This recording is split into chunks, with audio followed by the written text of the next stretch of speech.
Սոցիալ-հեռուստատեսության եթերում լուրեր լրատվական ծրագիրն է, բարև ձեզ։ Կապանի բժշկական կենտրոնի շտապօգնության կայանում անցնող տարում գրանցվել է 6731 կանչ։ Նախորդ տարվա համեմատ կանչերի թիվն ավելացել է 1200-ով, հիմնականում գլուխ են բարձրացրել սիրտ-անոթային հիվանդությունները։ Անցնող տարում ծանրաբեռնված գրաֆիկով են աշխատել նաև շտապօգնության կայանի բժիշկները։ 6731 կանչ են ստացել հիվանդներից 508-ը հոսպիտալացվել են։ Կանչերի թվի ավելացումը պայմանավորված է ինչպես կլիմայական պայմաններով, այնպես էլ հիվանդությունների աճով։ 50 տարեկանից բարձր քաղաքացիներ են հիմնականում դիմել շտապօգնության ծառայություն։ Վերապատրաստված, կատարելագործված բժիշկներ ունենք, քույրեր ունենք, վերապատրաստված, կանչերը շատացել են։ Հիմնականում շատացել են հիպերտոնիկները, թոքսարտային անբավարարությունները, ինֆարկտները, ինսուլտները, հետո բրոնխիալ ասթմաները, կրիզները։ Նախորդ տարվա համեմատ կանչերի թիվը ավելացել է 1200-ով։ Սիլվա Բարսեղյանի խոսքերով կարողացել են ժամանակին տեղ հասնել և հիվանդներին ցույց տալ համապատասխան օգնություն։ Աշխատանքը արդյունավետ կազմակերպելուն նպաստել է նաև կայանի տեխնիկական վերազինումը։ Մեքենաներ ստացակ, Ֆորդ մեքենաները, նրանք ահագին օգնում են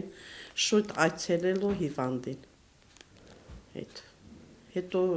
քույրերը, հեռախոսները, հիմա հեռախոս ունեք, 103 անմիջապես Վիվասելն է տեղադրել, որ Վիվասել այդ հեռախոսները զանգում են 103 անվճար, կանչերը տալիս են։ Վերջին շրջանում դիտվող ցուրտ եղանակը նույնպես իր ազդեցություն է թողնում հիվանդությունների աճի վրա։ Մեծ տարածում է գտել գրիպը։ Այս ամիս արդեն 537 կանչ է գրանցվել շտապօգնության կայանում։ Հիվանդությունները շատ լավ։ Այսօրվա դրությամբ ջերմող հիվանդներն են, որ ընթացքը լինում է հազով, այդ օրվի հիվանդություններն են։ Ամանորի տոներից հետո սովորաբար կանչերը շատանում են, բժիշկները խորհուրդ են տալիս տարբեր կերակրատեսակները չխառնել միմյանց, ուտել չափավոր։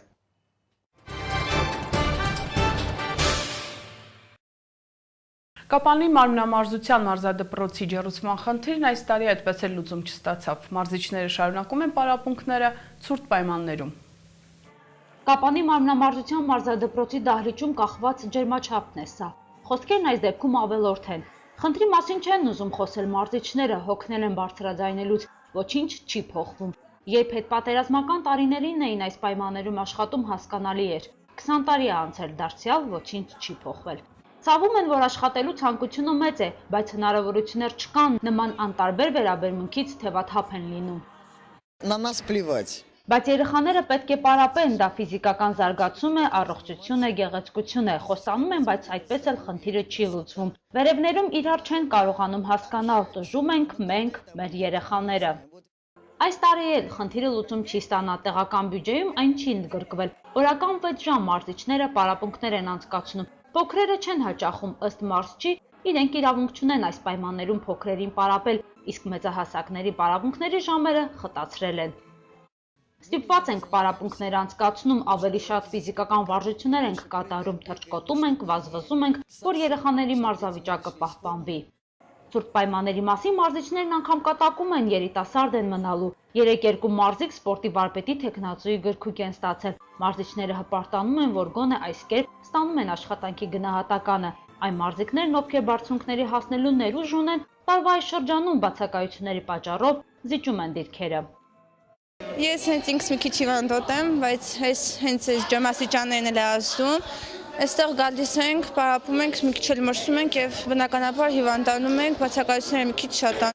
Մարզումները նախկին տարիների պես շարունակվելու են, իրենց գործի նվիրյալները չեն նահանջում դժվարություններից, պարզապես եթե փոքր-ինչ ուշադրություն լինի, ոգևորությունն ավելի կմեծանա։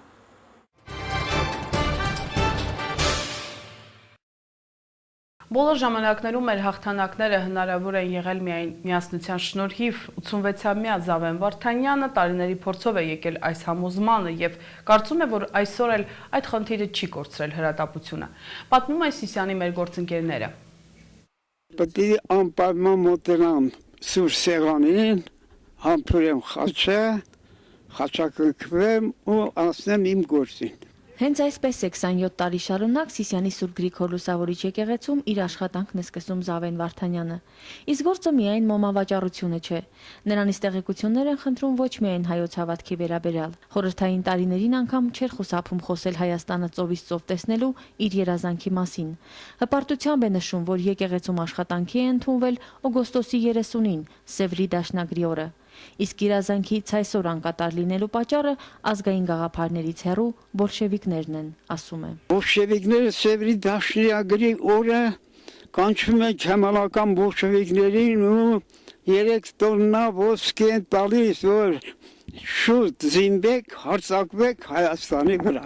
Եվ այդպես էլ արին։ Մարդը միայն իր համար չի կարող ապրել։ Նա պարտավորություններ ունի իր ընտանիքի եւ ազգի առջև։ Եթե բոլորը գոնե շատերն այդպես մտածեին, երազում է Զավեն հայրիկը։ Նա ամեն օր հետևում է աշխարհում կատարվող իրադարձություններին, հետևում է ու նորից նեղսրտում։ Բանը հասել է այնտեղ, որ Սումգայիդ կատարած այս ոչրակով Արնարբու պետությանը ընդունել են ՄԱԿ-ի անվտանգության խորհրդի որպես դիտորդ Սումգայիթում 4 տեղ հայ էին այժմ, շուրջը հազարավոր թուրքեր դիտված հրճվում էին,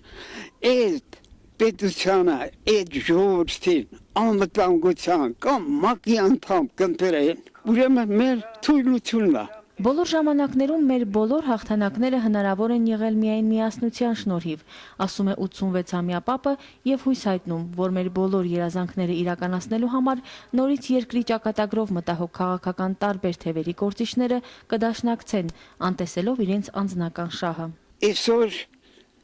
մենք միաբան պետք ենք ազգային գաղափարների շուրջը ոչ թե հազարներով լսենք մի կուսակցություն ու ասենք դառնալու ենք երջանիկ, դառնալու ենք հարուստներ, չէ, հողը մշակող պետք լինի, հողին պետությունը հողագործին տեր պետք կանգնի, պետք զինվորին տեր կանգնենք։ Եթե պետությունը տեր կանգնի իր քաղաքացիներին, արտագաղթը կանգ կառնի, ասում է Զավեն Վարդանյանը։ Մեկնողներն իրենց պատճառներն ունեն, հեռանում են ոչ միայն նրանք, ովքեր սեփական երկրում իզորու չեն հաց վաստակել։ Արտագաղթը այս վիճակով լինելու է։ Մեր ճանապարհների վիճակը ինչ այսօր։ Էլ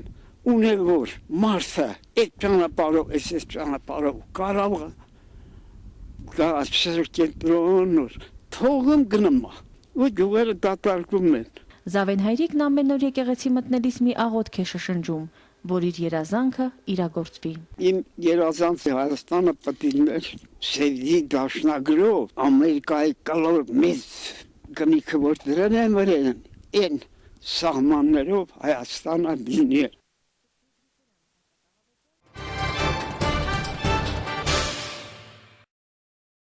Օդերևութաբանների խստաշունչ ձմռան կանխատեսումները կարծես թե իրականություն են դառնում։ Տեղումներ չկան, սակայն ջերմաստիճանը բավականին ցածր է։ Կապանիկ կոմունալ ծառայությունը մտավախություն ունեն, որ ինչպես եւ նախորդ տարի տոնական օրերին եղանակը անակնկալներ է մատուցելու։ Կապանում դեռևս արևոտ օրեր են եւ միայն ջերմաչափն է հիշեցնում, որ դրսում ձմեռ է, սակայն քաղաքի կոմունալ ծառայության աշխատակազմն արդեն հարմարվել է եղանակի խորամանկություններին եւ իմանալով, որ ցուրտ ձմեռ է սպասվում, նախապես պահեստավորել է իրեն անհրաժեշտ պաշարները։ Քանի որ տեղեկացել ենք այս տարի մի քիչ երևի խստաշունչ կլինի ձմեռը, անցած տարվա համեմատ այս տարի ունենք բավականին պաշար։ Այսինքն խրամային ավազը եւ աղի հետ կապված խնդիր չունենք։ Մեր մոտ պահեստավորված է լրիվ, այս պահի դրությամբ լրիվ պատրաստ ենք ձմռվան։ Ծառայությունը ձեռք է բերել նախատեսվածից 15 տոննա ավելի աղ եւ ավազ, սակայն տեխնիկական առումով օգնության կարիք ունի։ Կապված մեխանիզմի հետ ունենք խնդրեմ, մի շարք անգամ ասել ենք մեզ աղցանման մեքենայի անհրաժեշտություն ունենք այս պահի դրությամբ։ Ուրեմն աղցանվում է մեր կամազ մեքենայով, օժանդակ բանվորներն են ցանում, ու եթե լիներ աղցանման մեքենա, մեր գործը համ կթեթևանար, համ քաղաքի հետ կապված ամեն ինչը, ասում եմ, պատշաճ ձևով կկարգավորվեր, թեկուզ հիմա այլ ձևի, ուղղակի տրանկարվում է օժանդակ բանվորների ձեռքի աշխատանքով։ Տեղումներից հետո ձյունից եւ սառույցից մաքրվում են մայթերը, աստիճանավանդակները եւ կամուրջները, եւ եթե աղցանող մեքենա ձեռք բերվի, աշխատանքներն ավելի կարեկանան, քանի որ նախկին աղցանողները նույնպես կանցնեն այս գործին, հավաստիացնում է ծառայության տնօրենը։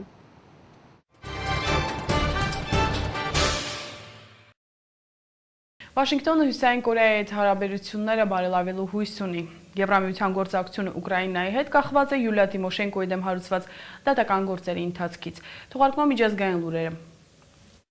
Կիմ Չեն Իրի մահից հետո Վաշինգտոնը հույս ունի բարելավել հարաբերությունները Կորեայի ժողովրդադեմոկրատական հանրապետության հետ։ Այդ մասին հայտարարել է ԱՄՆ պետքարտուղար Հիլարի Քլինտոնը իր ճապոնացի պաշտոնակցի հետ կայացած հանդիպումից հետո։ Երկու երկրների արտաքին գերատեսչությունների ղեկավարները շեշտը դրել են կորեական թերակղզում անվտանգության ապահովման եւ խաղաղությունը պահպանելու անհրաժեշտության վրա։ Հեռավոր Արևելքի ինստիտուտի տնօրեն Միխայել Տիտարենկոն կարծում է, որ Փխենյանը շահագրգռված է Մոսկվայի հետ սերտ կապեր պահպանելու մեջ։ Անցած օգոստոսին Կորեայի ժողովրդադեմոկրատական հանրապետության ղեկավար Կիմ Չեն Իրը հանդիպում է ունեցել Ռուսաստանի նախագահ Դմիտրի Մեդվեդևի հետ։ Բանակցությունների ընթացքում քննարկվել են տրանսկորեական գազամուղի եւ թերակղզու հյուսիսային ու հարավային հատվածները միմյանց կապող երկաթգծի հարցերը։ Եվրամիության ու Ուկրաինայի միջև գործակցության համաձայնագրի ստորագրումը կախված է Յուլիա Տիմոշենկոյի դեմ հարուցված գործի հետ կապված իրավիճակի զարգացումից։ Այդ մասին Ուկրաինա-Եվրամիություն գագաթնաժողովում հայտարարել են Եվրոպայի ներկայացուցիչները, որոնց կարծիքով նախկին վարչապետի դատական հետապնդումը քաղաքական դրդապատճառ ունի։ Ուկրաինական կողմը հույս ունի, որ համաձայնագիրը կգործի գալիք տարի։ Երկրի նախագահ Վիկտոր Յանուկովիչը խոստացել է Կիևը հաշվի կառնի Եվրամիության կողմից արված բոլոր դիտողությունները, որոնք առնչվում են երկրում ժողովրդավարական իրավիճակի վատթարացմանը։ Դատական գործերը, ըստ որոնց Յուլիա Տիմոշենկոն դատապարտվել է 7 տարվա ազատազրկման, Ռուսաստանի հետ գազի մասին պայմանագիր ստորագրելիս ծառայողական լիազորությունները գերազանցելու մեղադրանքով խոչընդոտ են դարձել Ուկրաինայի եվրոինտեգրման ճանապարհին։